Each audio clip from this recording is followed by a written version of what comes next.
Baik,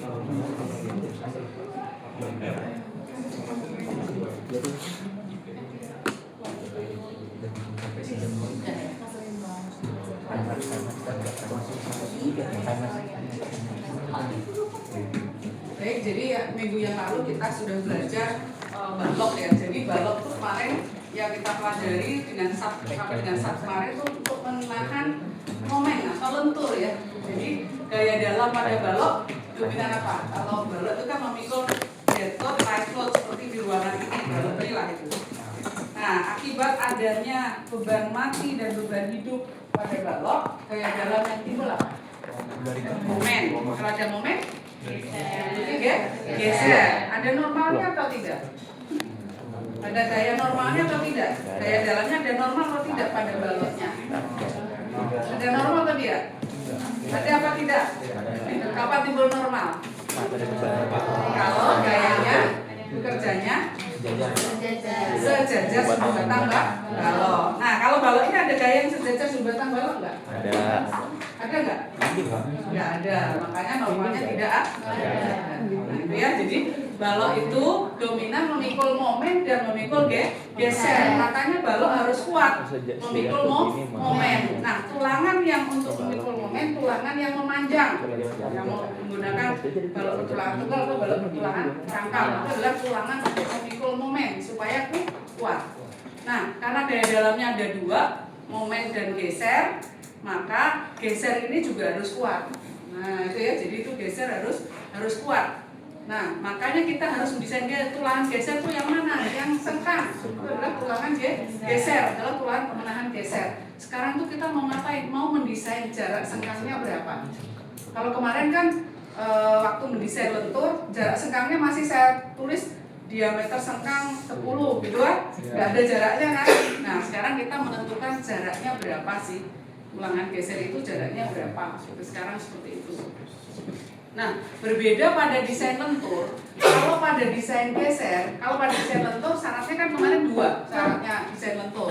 Satu harus kuat, yang kedua harus under reinforce. Nah, itu kita bisa membuat kalau terjadi overload, kita jaga-jaga keruntuhannya tidak boleh tiba-tiba. Nah, itu seperti itu kalau pada lentur bisa. Kalau geser tidak bisa.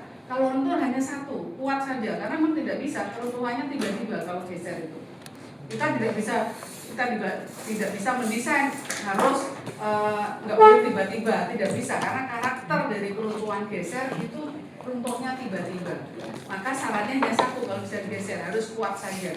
Itu makanya P-nya untuk geser berbeda, gitu ya. Nah, kalau kita lihat retak, jadi ini ya, jadi ini. Makanya kalau di dalam kita mendesain balok itu didesain kuat terhadap lentur dulu.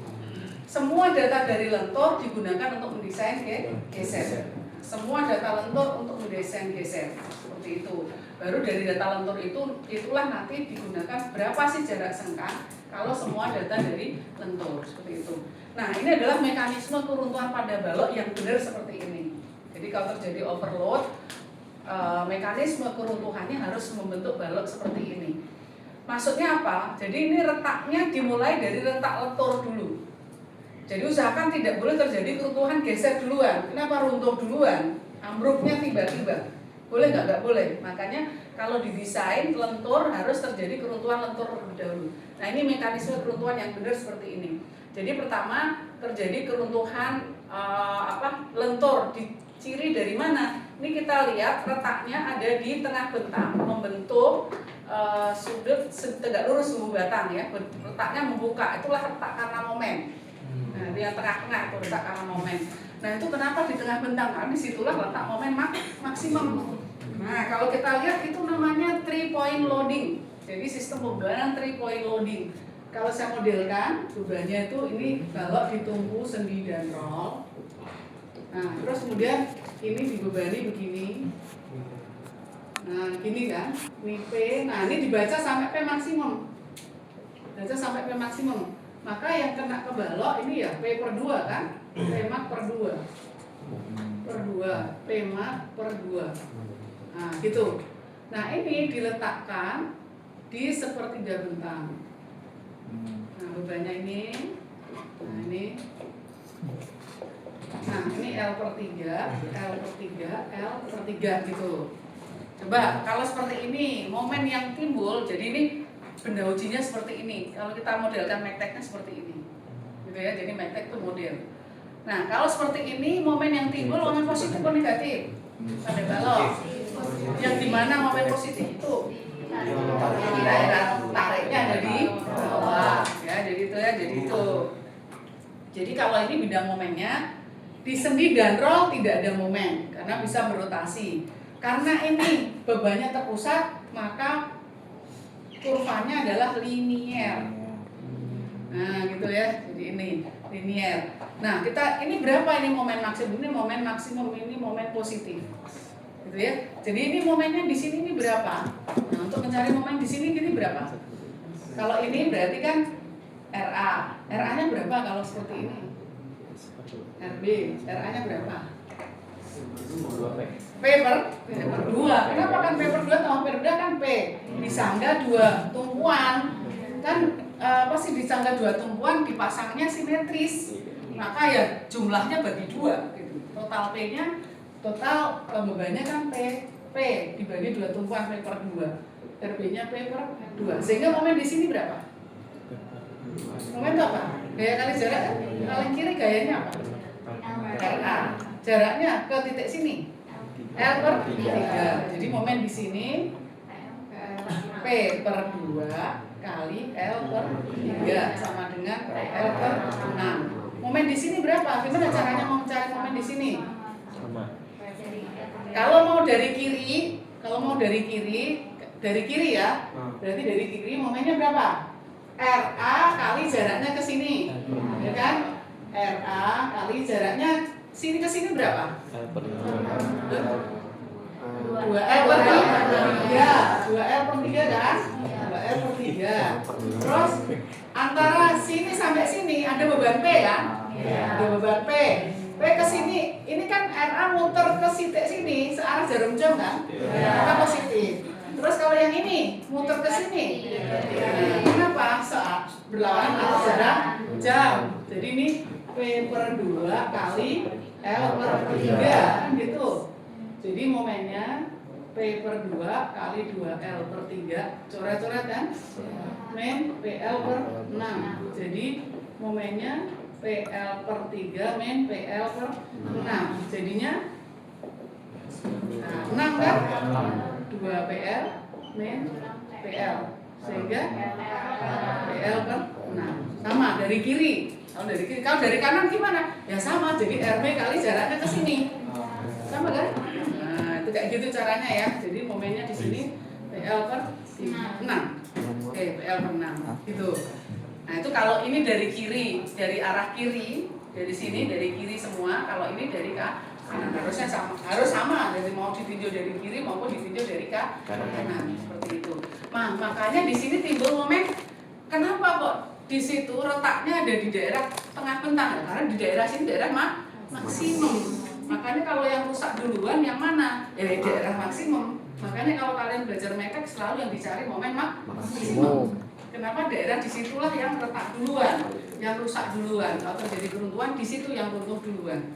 Nah kemudian retaknya ini akan menjalar. Nah ini kan kuat, berarti kan beton di daerah tekan masih kuat itu, masih kuat kan, nggak runtuh dia.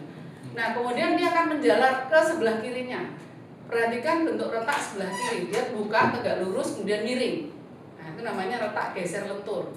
Jadi letak lentur dulu tegak lurus, kemudian dia ketemu tulangan, nggak bisa mutus tulangan, miring, nyari yang lemah, miring berhenti kan itu, berarti ketemu sengkang.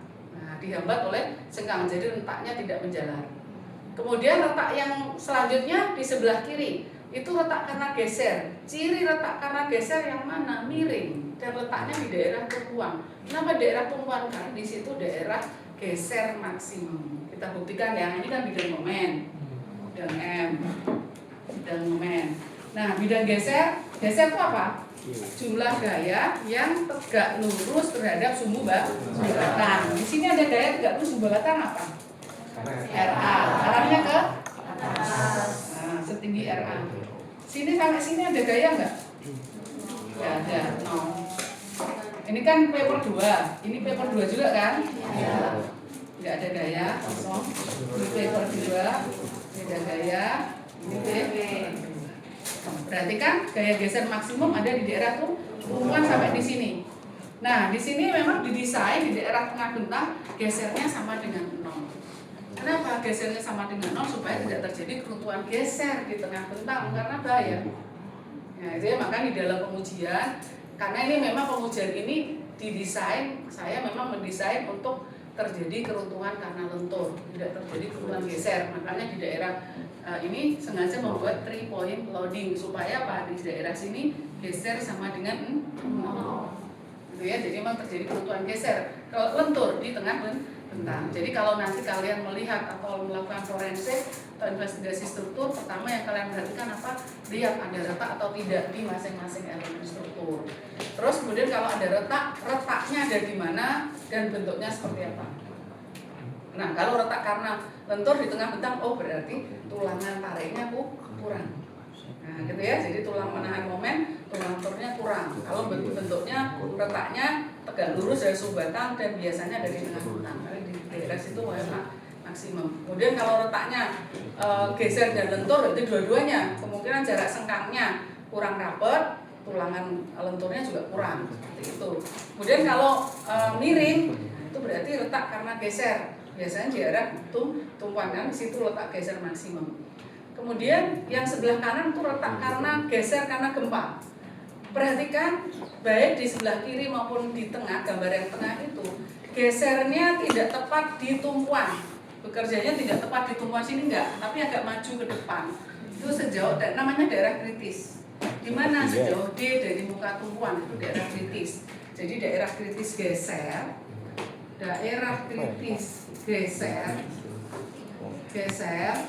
itu sejauh D dari muka tumpuan. Dari muka tumpuan D itu apa? D itu tebal efektif. Jadi kalau di beton tuh pasti simbolnya sama. D selalu tebal efektif. Mau desain plat, balok, kolom, fondasi sama. D berarti tebal efektif. Jadi dari muka tumpuan. Nah, itu ya. Terus kemudian, nah kalau yang tengah itu adalah karena gempa. Jadi kalau yang rawan itu kalau terjadi gempa adalah keruntuhan geser. Ya, itu. Nah, kalau kita lihat di sini ini masih di lab. Di lab masih ada. Nanti kalau main ke lab, nah itu eksperimen kakak kelas kalian anak TKG kalau nggak salah. Ini jadi anak TKG sedang membuat eksperimen. Perhatikan nih karena retak karena apa ini? Dua retak karena apa ini? Runtuhnya karena apa balok ini? Bentur. Geser. Lihat retaknya. Lihat retaknya dan letak-letaknya. Jadi miring, jadi perhatikan retak karena geser seperti ini. Bahaya sekali. Jadi yang bawah ini, yang bawah, foto yang bawah, coba bayangkan kalau jadi keruntuhan geser seperti ini. Ya, patah gitu kan, di daerah tumpuan. Ya itu jatuh ke beton balok seperti ini gimana kira-kira? Kan gitu. Bahaya sekali ya, jadi runtuhnya tiba-tiba. Nah, terus kemudian ini juga semuanya ini terjadi keruntuhan geser. Jadi mekanisme keruntuhan yang terbentuk di balok ini ya berbahaya. Kenapa? Terjadi keruntuhannya tiba-tiba. Nah, biasanya perhatikan ini kenapa demikian. Keruntuhan geser pertama terjadi kalau pada balok pendek. Nanti kan untuk menghitung momen kan ini kan tadi P kali L. Kalau L-nya kecil, maka momennya juga kecil. Tapi dominan geser. Nah, apalagi baloknya balok tinggi. Biasanya ada di mana? Di daerah balok lift kalau di gedung. Ada balok lift, balok ngumpul lift itu biasanya balok pendek. Maka hati-hati kalau mendesain balok pendek dan tinggi. Ini kan balok pendek dan tinggi. Ini kan baloknya pendek hanya 1 meter, tapi tingginya besar gitu kan. Maka dominan geser. Maka kalau seperti ini harusnya di daerah geser sengkangnya harus dirapatkan. Nah, seperti itu ya. Jadi ini kalau terjadi keruntuhan geser seperti ini. Jadi ini kemarin mekanisme yang terjadi tidak sesuai dengan yang direncanakan. Jadi kemarin tuh ini yang direncanakan adalah terjadi keruntuhan lentur, mau mencari kuat lentur ternyata sudah geser duluan yang runtuh. Berarti kan lenturnya belum apa-apa. Ya kan belum apa-apa tuh letak aja belum terbentuk di lentur. Nah, itu ya jadi belum meledak belum apa. Artinya apa tulangannya belum leleh kalau belum melendut. Kalau yang sebelumnya tadi yang sini tadi ini udah leleh tulangannya, sudah pasti leleh. Kenapa? Melendut seperti ini tapi nggak runtuh seperti yang di sini kan. Nah, itu seperti itu ya, tahu bedanya ya? Sifat keruntuhan geser dan sifat keruntuhan lentur. Kenapa gitu? Karena lentur memang kita bisa buat, kalau terjadi runtuh nggak boleh tiba-tiba, karena ada reinforce gitu. Tapi kalau geser, kalau tidak kuat ya seperti ini perilakunya. Nah, itu ya. Nah, kemudian untuk mendesain geser itu jenis tulangan geser ada yang sengkang tertutup atau stiro, ada sengkang miring, kombinasi sengkang miring. Nah, untuk balok sudah tidak diizinkan menggunakan sengkang miring karena gempanya tinggi, resiko gempa tinggi di Indonesia. Jadi kalau sengkang, nah sengkang itu begini, harus begini membuatnya, namanya sengkang tertutup, harus dibengkok seperti ini. Berapa bengkokannya Mas? 5 sampai dengan 6 kali diameter. Jadi panjang bengkokannya harus seperti ini benar. Tapi kalau seperti ini nggak boleh. Nah, apalagi begitu, nggak boleh. Nah, itu nggak tertutup. Kenapa? Nanti kalau terjadi gempa, lepas sengkangnya. Jadi lepas sengkangnya. Jadi beton intinya nanti hancur. Beton intinya hancur. Kalau ini kan terkekang sempurna. Ya. Jadi terus kemudian juga nggak boleh bengkoknya juga nggak boleh begini. Nah, cepet tutup. Ini juga lepas juga. Harus miring seperti ini. Karena kekangannya lebih kuat. Memang lebih mudah kalau sengkang begini kan, tapi harus seperti ini ya, harus sengkang tertutup. Nah ini namanya sengkang 2 kaki, namanya sengkang 2 kaki, sengkang 2 kaki. Nah, sengkang 2 kaki. Yang menahan geser yang mana? Yang ini dan di sini. 2 kan itu yang menahan geser, yang tegak itu. Jadi itu 2 kaki sehingga luas tulangan geser AV, A itu area luas, V geser, simbol geser itu V. Ini namanya luas tulangan geser. Tulangan geser. Berapa luas tulangan geser sengkang 2 kaki ya? 2 kali 1/4 pi d kuadrat. Sama. Jadi nanti kemudian kalau misalnya hasil desain lentur, misalnya hasil desain lenturnya seperti ini. Nah, jadi desain lentur tuh seperti apa dulu konfigurasi tulangan? Misalnya hasilnya seperti ini nih. Tuh. Coba pertanyaan saya, kalau ini memikul momen positif atau negatif, yang ini yang barusan saya gambar. Positif. Oh, positif. Dari mana kita tahu? Ya, di bawah, tulangannya banyak di bawah. Tulangan tariknya ada di bawah kan? Tulangan tekannya ada di atas. Nah, kalau tulangan di sini ini nggak ada yang ikat kan? Ini tengah itu melayang kan? Nah, harusnya diikat. Nah, ikatnya dipasang tulangannya ke situ. Nah, untuk ikat ke sini. Nah, berarti ini namanya sengkang yang nahan geser berapa? 1, 2, 3. 1, 2, 3. Ini namanya sengkang 3 kaki. Sengkang 3 kaki. Karena yang menahan geser ada 1, 2, 3. Jadi AP-nya berapa ya? 3 kali 1/4 pi d kuadrat. Nah, ya jadi itu geser sengkang. Nah, itu jadi itu ini adalah sengkang 3 kaki. Nah, kemudian di situ ada sengkang miring. Kalau kemarin udah praktek kemarin kalau nggak salah di plat ya, kalau balok enggak kayaknya. Plat yang begini. Kerangnya tulangan plat begini enggak? Ini kan ada miring tuh. Nah, itu sengkang, ini namanya sengkang miring. Jadi itu untuk menahan geser terutama pada plat. Tapi kalau pada balok sudah tidak diizinkan begini, susah bikinnya. Susah bikinnya. Bengkok nggak kemarin? Apa masang doang? Masang. Susah itu lama. Mepasinnya lama. Biasanya untuk plat yang buat mas itu atau ini. Ya, jadi itu ya. Susah ini buat ini kan nggak lepasin dengan tebal plat kan? Lepasin dengan tebal plat ini susah. Makanya sudah pertama susah membuatnya. Kalau di lapangan namanya tulangan kromo. Apa tukang biasanya tulangan kromo. Jarang digunakannya. Jarang digunakan. Nah itu ya. Kenapa kok jarang digunakan? Dan nggak diizinkan kalau daerah gempa. Kenapa? Karena ini sengkang miring. Coba kalau miring begini, kan kamu mulai ke sana kan? Nah gitu. Jangan geser yang mana? Yang tegak kan? Yang horizontal justru dorong nambah geser ke sana. Nah makanya sudah tidak diizinkan kalau di daerah gempa, tidak diizinkan menggunakan sengkang miring. Nah itu ya, jadi itu ada sengkang miring. Terus kombinasi antara sengkang tegak dan miring sudah jarang digunakan, yaitu sengkang stiro atau sengkang tertutup ini. sengkang spiral itu biasanya untuk kolom yang bulat. Ya. Nah, fungsi tulangan geser untuk apa sih? Pertama untuk memikul sebagian gaya geser rencana atau V. Jadi simbol V itu geser ya. VU berarti kombinasi beban. Dan kalau dead load live load 1,2 1,6 tapi V yang geser. Kalau bisa berarti di shear force. Nanti saya ceritakan. Kemudian yang kedua, membatasi bertambahnya retak diagonal. Tadi ya sudah seperti saya sampaikan tadi dari eksperimen tadi, retaknya kalau berhenti kalau ketemu sengkang. Tapi kalau sengkangnya jaraknya jauh, apa yang terjadi? Ya retaknya menjalar terus ya, jadi patah seperti yang sebelumnya tadi, seperti eksperimen di lab tadi. Nah dia jadi patah seperti itu karena sengkangnya kurang. Seperti itu. Terus kemudian, nah makanya jarak sengkang membulatkan ke bawah. Kalau jarak membulatkan ke bawah, misalnya ketemu jarak sengkang 113,5. Jangan dibulatkan ke 112. Kenapa? Makin renggang makin tidak kuat. Jadi membulatkannya maksimum 112 gitu kan. Boleh nggak 100? Saya bulatkan 110 boleh. Bulatkan 100 boleh nggak? Boleh. Yang penting tidak boleh melebihi 112. Gitu ya. Nah itu maksudnya. Jadi kalau jarak membulatkannya ke bawah karena makin rapat makin kuat. Kalau jumlah tulangan membulatkannya ke atas. Gitu.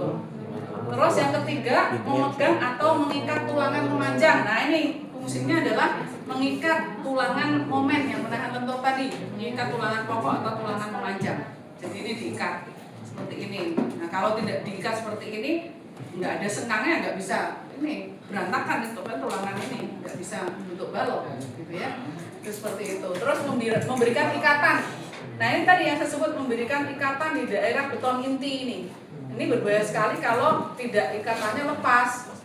Beton intinya nanti di dalam mikul beban tidak sempurna ya. Jadi nanti terjadi, terutama kalau terjadi gempa, maka lepas runtuh duluan, runtuh tiba-tiba seperti itu. Nah, di dalam desain geser itu maksudnya gimana sih? Di dalam desain geser, ini ya. Syarat desain geser. Geser. Jadi satu syaratnya harus kuat, satu saja ini. Harus kuat. Nah, cirinya kuat kapan? Caranya kalau PU kurang dari sama dengan PN. Nah gitu. PU itu apa? Gaya geser terfaktor. Didapat dari mana? Bidang geser.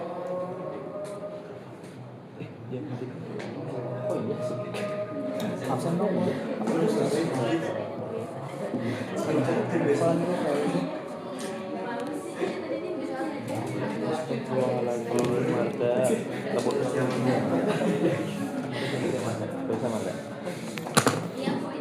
Marga sahadat lu.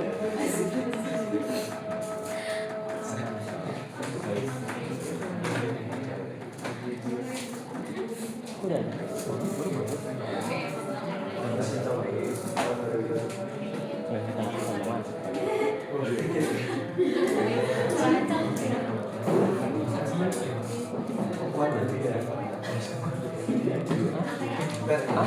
Mau haji? Hah? Haji daun apa? Enggak. Apaan sih? Yang ngomong ada dua, jangan ngajak ngobrol, dan ngajak ngobrol juga, gue bingung. Banyak baca yang pengen diajak ngobrol. Iya, gue nggak ngerti. Kenapa sih, Mas? Udah. Oh ini udah. Lu apaan tuh? Akhirnya nggak? Gue lupa PW gue. Lu apa? Akhirnya lu? Lu maaf. Itu udah. Apa nih itu ya? 4.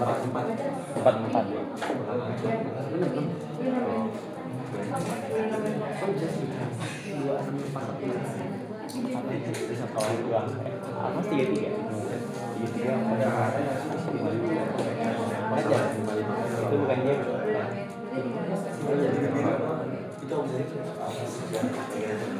Itu 33 kan ya? 35. Oh 33 ini. Oke, 33. Oh iya. Betul. Udah. Oh, disimpan.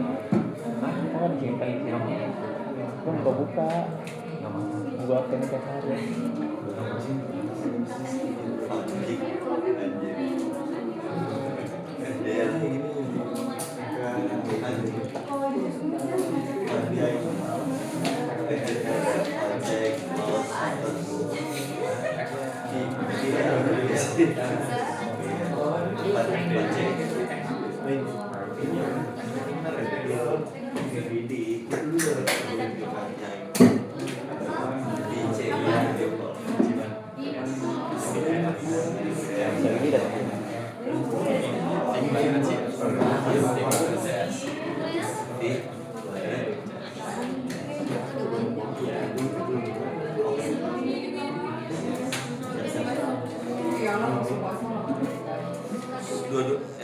Mau ya.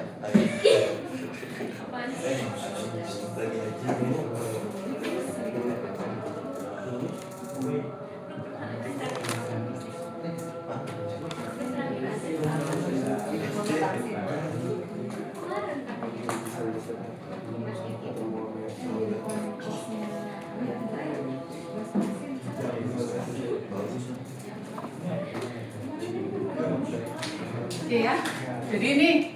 Jadi syarat di dalam desain geser satu syaratnya kuat saja. Nah, syaratnya kuat kapan? Mirip-mirip tuh ya. Cuman kalau momen kemarin kayak dalam kan momen, maka ini MU kurang dari sama PMN. Kalau geser berarti VU kurang dari sama dengan VPN. Jadi ingat kalau ada U-nya berarti itu hasil analisa struktur. Bacanya di mana? Bidang geser. Nah, jadi gaya geser yang sudah difaktorkan. Ya, jadi kalau di sub ya bacanya di shear force, ya sub atau etap sama di shear force.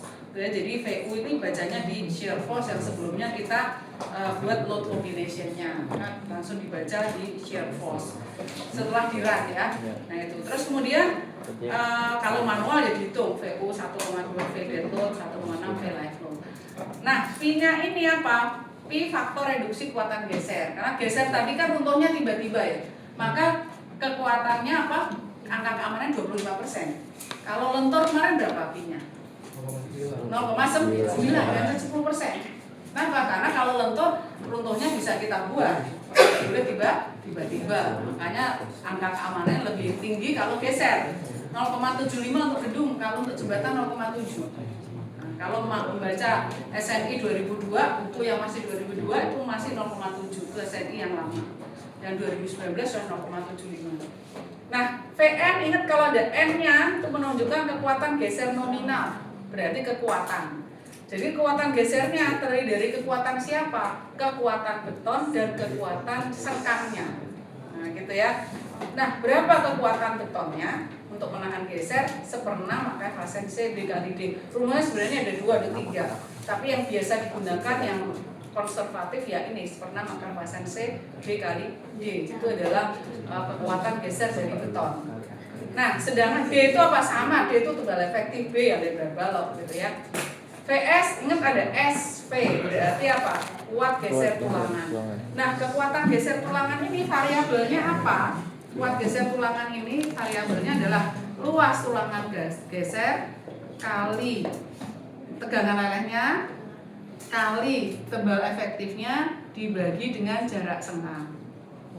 Nah, dia jadi S. Jadi S itu jarak sengkang. Jadi AV luas tulangan geser S jarak sengkang. Jarak sengkang atau jarak tulangan geser gitu. Nah, sehingga kalau kita lihat di sini, jadi kan tadi rumusnya ini ya, VU kurang dari sama dengan VN, sehingga VU bisa saya tulis VU sama dengan VN kan? Nah, yang maksimum. Sehingga untuk mencari VN sama dengan apa rumusnya? VU per I itu namanya ini kekuatan geser yang diperlukan. Kuat geser yang diperlukan. diperlukan untuk memikul VU, untuk memikul VU, gitu kan? Nah, sehingga ini bisa saya tulis VN perlu, gitu kan? Nah, VN sendiri tadi rumusnya apa? VN sendiri rumusnya kan VN perlu sama dengan VU per P. VN sendiri rumusnya VC plus VS. Karena ini perlu ya, ini perlu. Karena apa? VC kan sudah ada rumusnya. Yang belum ada VS perlu sama dengan VU per P. Sehingga untuk mencari VS perlu sama dengan VU per P min VC. Jadi artinya apa ini? Berapa sih yang harus ditahan sengkang? Geser yang harus ditahan sengkang berapa? Ya sebesar VU per P min VC. Sisanya, betul, sisanya. Nah, VS sendiri tadi rumusnya apa? VS sendiri. VS perlu. VS ini kan AV FB kali G per S kan gitu. Nah, saya mau mencari S. Yang mau mencari apa? Jarak sengkangnya kan? AV-nya sudah ada. Dari mana? Dari desain lentur tadi. Dari desain lentur kan udah ketemu nih, sengkangnya 2 kaki, 3 kaki atau 4 kaki. Sudah ketemu, AV-nya sudah ada. Sehingga yang belum ada apa? S. Sehingga untuk mencari jarak perlu S. Berarti apa? AV FB kali G per PS perlu. PS perlunya ini. Nah, gitu. Dibolak-balik aja rumusnya. Nah, ini jadi ini dari jarak perlunya. Jadi kita mau mencari apa sih jarak perlu ini? Jarak sengkangnya tuh berapa sih? Nah, itu. Nah, dibatasi. Nah, ini jarak maksimum tulangan geser atau sengkang. Jadi dibatasi S mak 1 itu D per 2 ya, S maksimum 2 itu 600. Ini angka 600 dari ini ya, dari SNI. S mak 3 D per 4 S mak 4 S mak 4 300 mili. Nah, ini yang 2 ini kapan? Ini jika PS perlunya kurang dari 1/3 akar F aksen C B kali D. Kalau ini jika PS perlu lebih besar dari 1/3 akar F aksen C B kali D. Nah, itu. Jadi jarak sengkang berarti ada berapa? Ada 5 kan itu? Ada 5. Jadi ambil nilai terkecil akar. Iya. Jarak sengkang.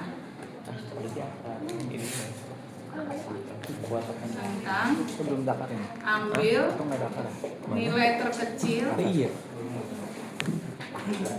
Kecil dari S perlu dan S maksimum gitu ya.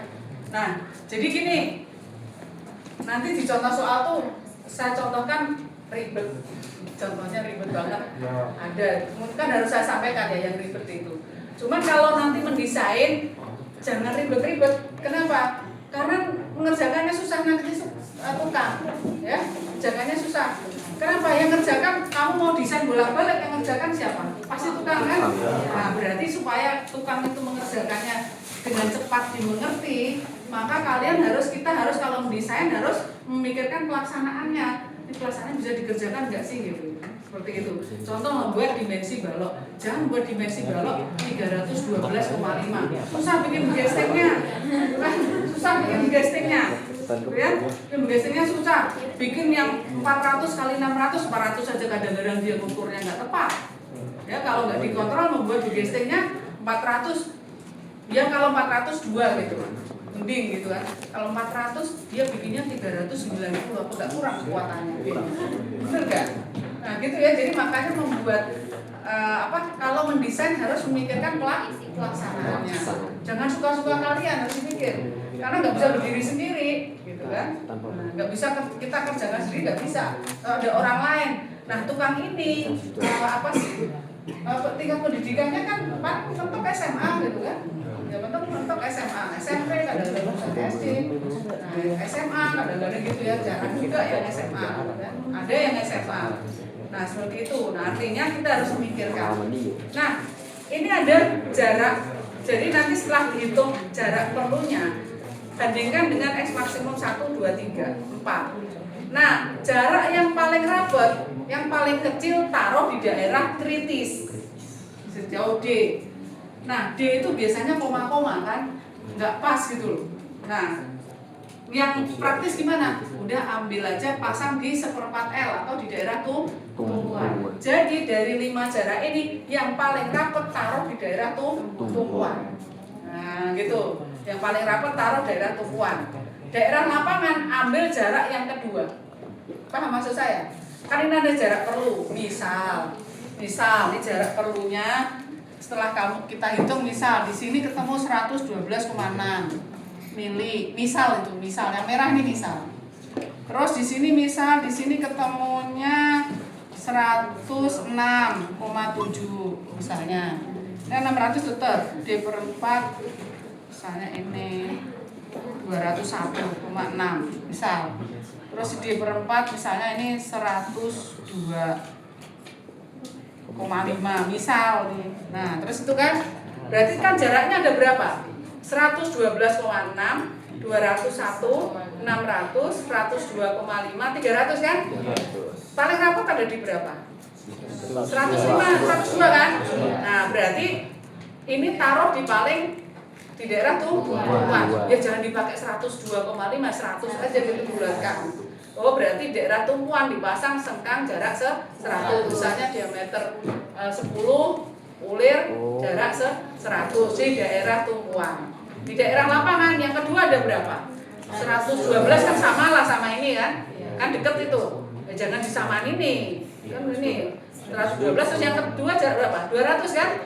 200, 300 dan 600. Berarti lapangan ambil yang jarak kedua 201. Oh berarti di daerah lapangan jarak 200 loh. Daerah tumpuan jarak 100, daerah lapangan jarak 200. Sudah gitu aja caranya.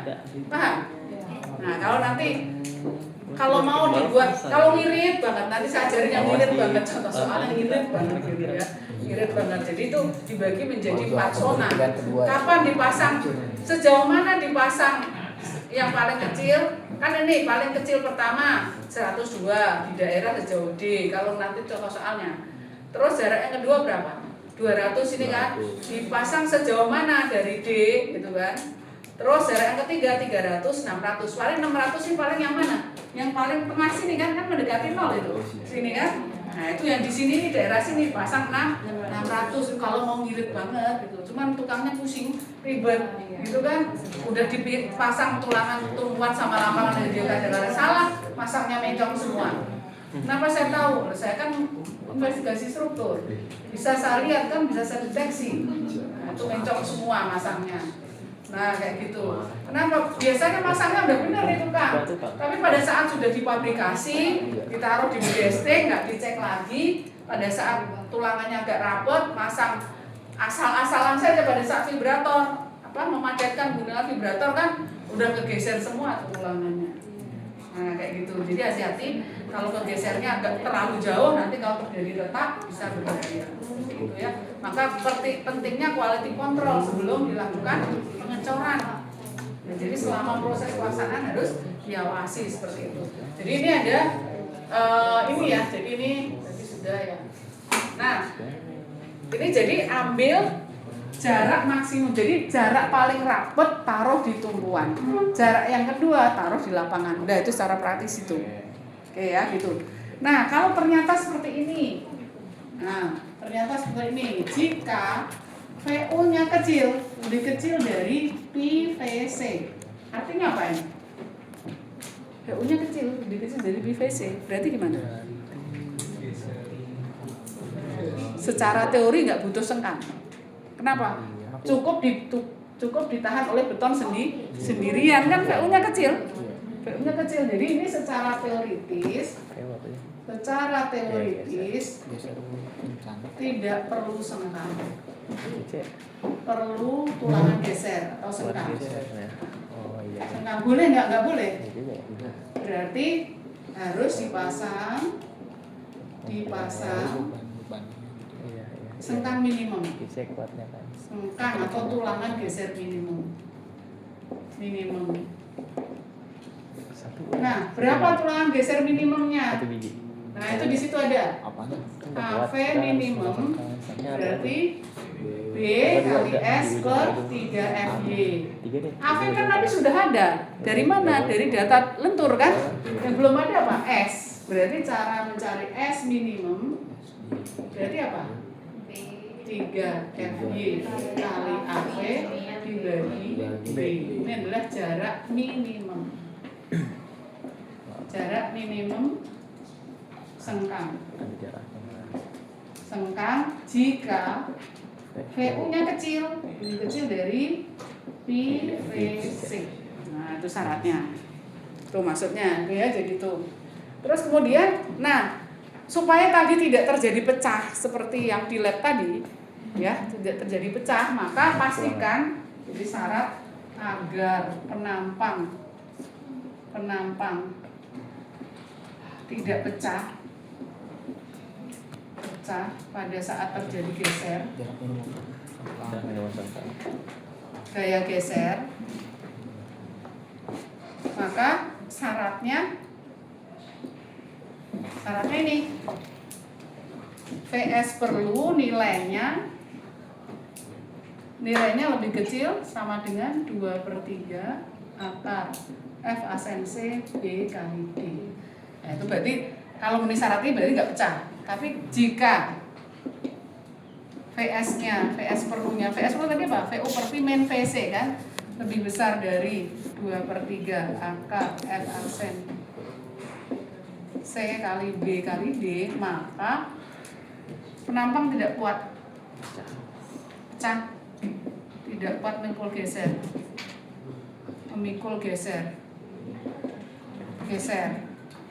Nah, solusinya apa ya? Perbesar dimensi.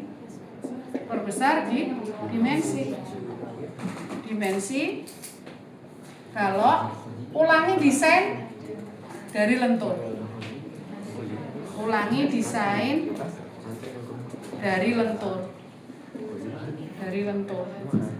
Nah, nggak usah panik kalau begitu. Sekarang ada program, ada Excel, ada SAP ya, tinggal diganti aja kan bedanya.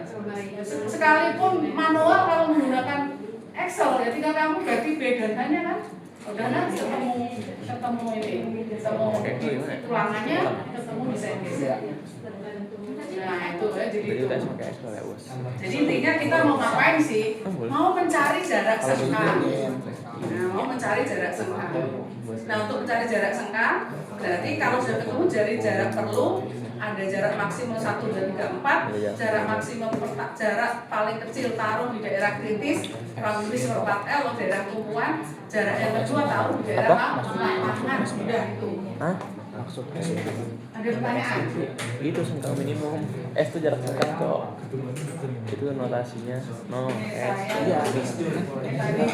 Modelkan ini ya. Nggak boleh. Kalau menurut Secara teoritis nggak boleh, nggak ada tulangan, udah wajib ada sengkang. Makanya pakai minimumnya. Makanya tadi gue bilang kan, makanya kan wajib ada. Taruh aja 2 biji.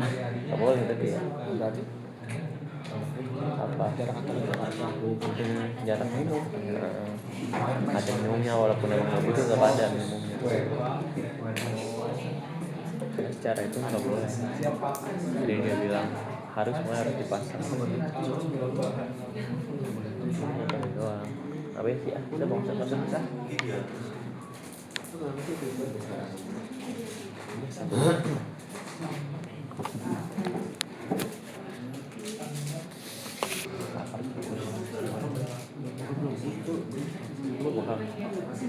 Itu bakal salah.